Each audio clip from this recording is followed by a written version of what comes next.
Es el tercer mes consecutivo que suma 200.000 empleos más, algo que no ocurría desde 2005. De nuevo, clave el tirón de la hostelería. Casi 4 de cada 10 nuevos afiliados están en hoteles, restauración y catering. De cocina, de ayudante, de camarera.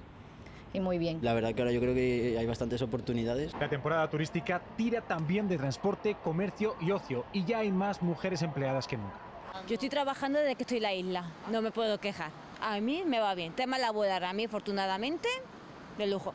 Se han firmado más contratos que el pasado mes, con una tendencia similar. Los temporales son solo algo más de la mitad, el resto indefinidos, de los cuales más de un tercio son fijos discontinuos. Estamos ante unos datos extraordinariamente positivos. Estamos en mínimos históricos de temporalidad en España. Nunca ha habido tantas personas con contrato indefinido en España. Más empleo y menos paro, aunque se ralentiza el descenso respecto a los últimos meses y a mayos de años anteriores. Hay 2.739.000 desempleados. Cifras alarmantes de desempleo estructural, mientras que algunos sectores tienen verdadera dificultad para cubrir sus vacantes. Acabo de terminar de trabajar después de 4 años y estoy buscando empleo. Es que nunca he trabajado, entonces llevo buscando trabajo ya 2 años. El paro se reduce en todos los sectores, sobre todo en servicios. En construcción hay, por primera vez en 17 años, menos de 210.000 solicitantes de empleo en el sector.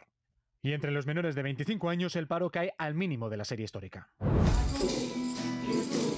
Las residencias de mayores son los lugares de trabajo con las plantillas más envejecidas y, según un análisis del SEPE, en unos años necesitarán contratar más personal para relevar a los que se jubilan. En este centro de día especializado en enfermedad neurodegenerativa prevén aumentar su plantilla en un 20% en los próximos meses. Hemos tenido que contratar conductores, hemos incorporado auxiliares también. En cuanto a técnicos, hemos incorporado trabajadores sociales, logopedas, hemos incorporado fisioterapeutas. Un 15% de los que trabajan en residencias son mayores de 60 años, casi el doble que la media de todos los sectores. También hay muchos mayores de 60 en el sector inmobiliario, la recogida y tratamiento de residuos y en el transporte por carretera. En esta empresa de Valladolid sufren desde hace años la falta de repuesto de su plantilla. Tienen 65 camiones para transportar vehículos y 3 de ellos están parados por falta de conductor. Les cuesta encontrar profesionales cualificados. Es muy complicado porque no existe en España ninguna formación específica para el transporte. Sí que existen las autoescuelas para sacarse el carné, pero no quiere decir que una persona que se saque el carné esté capacitada para llevar, por ejemplo, un vehículo como el que tenemos a mi espalda. Desde la patronal temen que no haya relevo generacional y las empresas ya están formando y contratando a trabajadores de Marruecos. Los servicios sociales del municipio han atendido a 24 de estas familias. Se les ofrece una ayuda de emergencia social. El ayuntamiento asegura que no tiene capacidad para darles una alternativa habitacional, pero sí se les da una manutención y asistencia a los menores. Ahora mismo aquí continúa la manzana cortada al tráfico y tampoco se nos permite acercarnos a los inmuebles por seguridad. En el dispositivo han participado 250 agentes de la Policía Nacional, 100 furgones, un helicóptero, el SAMU social, incluso el 112. Los vecinos recibieron esa carta de desalojo el lunes. Ayer por la tarde algunos ya se empezaron a marchar de los inmuebles porque el martes tiene que estar el dispositivo completado. Y la Guardia Civil investiga la muerte violenta de una mujer de 47 años en Soto del Real, en Madrid. Llegó con múltiples heridas al centro de salud, acompañada por su marido y su hijo, aunque falleció horas después. Igualdad propone equiparar las indemnizaciones que reciben las familias de víctimas de violencia machista a las mismas que las víctimas del terrorismo. Tras una reunión de crisis por los 5 asesinatos machistas en el último mes en nuestro país, es una de las decisiones más destacadas. Los responsables del Ministerio, que dirige Irene Montero, también proponen mejorar las medidas de protección a los menores víctimas de esta lacra, además de que se incluyan protocolos para mujeres embarazadas. Estas medidas tendrán que ser debatidas ahora y aprobadas con las comunidades autónomas. Y esto que ven son imágenes grabadas por un conductor ayer por la tarde en la carretera entre Bonete y Alpera. Es una de las zonas de Albacete afectadas por las inundaciones.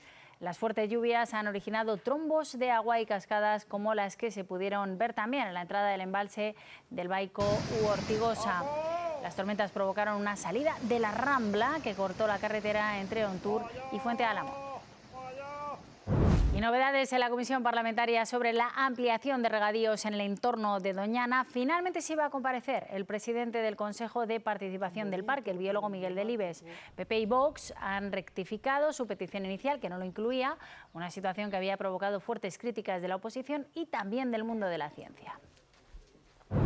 Pues ya no va a coincidir con esa campaña electoral porque efectivamente no se va a producir. Es el acto más importante de cualquier presidencia rotatoria, en este caso la de España, y se va a posponer en principio hasta septiembre porque la Eurocámara ha aceptado la petición del Gobierno. Es una decisión que no tiene precedentes. ¿Cómo la hemos conocido? Bueno, pues a primera hora de la mañana el Grupo Popular Europeo mandaba una carta a la presidenta de la Eurocámara pidiéndole precisamente ese aplazamiento a septiembre porque había campaña electoral. Europa estaba en un momento, dice el Grupo Popular Europeo, muy delicado y el presidente del Gobierno que pronuncia ese discurso tendría que ser el que saliera, dice, de las elecciones. A media mañana confirmábamos que además del Grupo Popular los liberales podrían votar a favor y ha sido después cuando el Gobierno ha comunicado de manera oficial al gabinete de Roberta Metsola su intención de aplazar ese discurso. El Gobierno asegura que lo hace por responsabilidad y asegura que la decisión la tenía tomada el 30 de mayo, es decir, 24 horas después de convocar las elecciones, que ese día ya avanzó al Parlamento Europeo, comunicó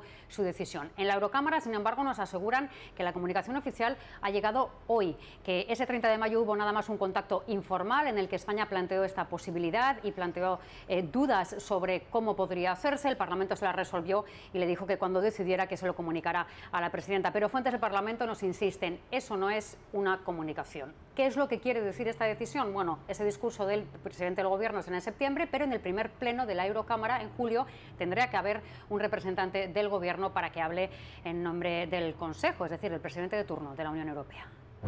Rusia ha lanzado esta noche un ataque combinado contra la capital, contra Kiev, utilizando misiles de crucero y también drones de fabricación iraní. Los misiles han sido lanzados desde zonas del Mar Caspio, los drones han sido disparados desde distintas direcciones. No se han producido víctimas en esta ocasión, sí daños contra algunas infraestructuras civiles, pero fundamentalmente plazas y jardines, no bloques de apartamentos. Por su parte, el presidente Zelensky ya ha pedido que los refugios de la capital estén abiertos, permanezcan abiertos durante toda la noche.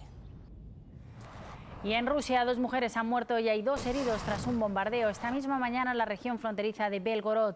Según el gobernador de la zona, las esquirlas cayeron sobre los coches en los que viajaban las víctimas.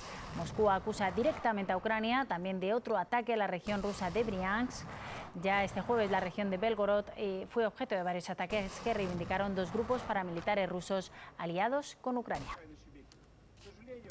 Aumenta la crisis política en Senegal después de la condena a 2 años de cárcel por corrupción de menores al líder opositor, que le deja inhabilitado y por tanto no podrá presentarse a las próximas elecciones. Así que esto hará más que probable que aumente la tensión en el país, que ya está viviendo en las últimas semanas fuertes enfrentamientos y disturbios. Los seguidores del líder opositor Ousmane Sonko han vuelto a salir a las calles para protestar en contra de este proceso y veredicto judicial, porque creen que es una artimaña del gobierno para que no se presente como candidato a las generales. Un tribunal de Dakar le ha considerado culpable de corrupción a menores después de que una masajista le hubiera denunciado por violación. Sonko siempre ha negado los hechos, pero sí ha reconocido acudir a ese salón de masajes. El líder de la oposición tiene 48 años y quedó tercero en las anteriores elecciones, pero en los últimos años ha conseguido conquistar a los jóvenes con un discurso antisistema y por sus denuncias contra las corruptelas del gobierno.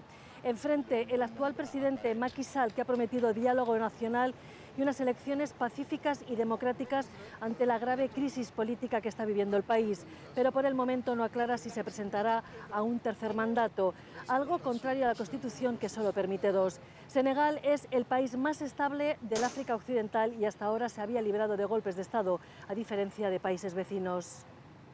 Lo va a hacer él mismo, y eso que lleva días diciendo que no tenía ningún sentido hacerlo y que además en esos mensajes de WhatsApp no iban a encontrar ninguna prueba, ninguna información que lo fuese a incriminar. Pero haciéndolo no solamente se desmarca, sino que de alguna manera también desautoriza al gobierno de Suna, que ha anunciado que va a llevar a los tribunales a esa comisión que le está pidiendo, según afirman desde el Ejecutivo, información que es irrelevante para su investigación y que además pone en peligro la privacidad de los miembros del gobierno.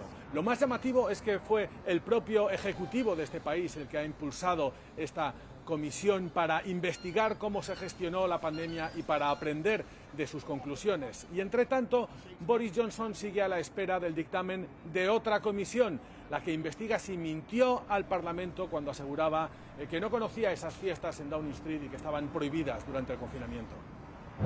Y en China, varios tornados dejan en algunas localidades del noreste del país al menos 16 heridos y unos 200 afectados. Ha provocado destrozos en decenas de viviendas, ahí lo están viendo, granjas y también instalaciones agrícolas.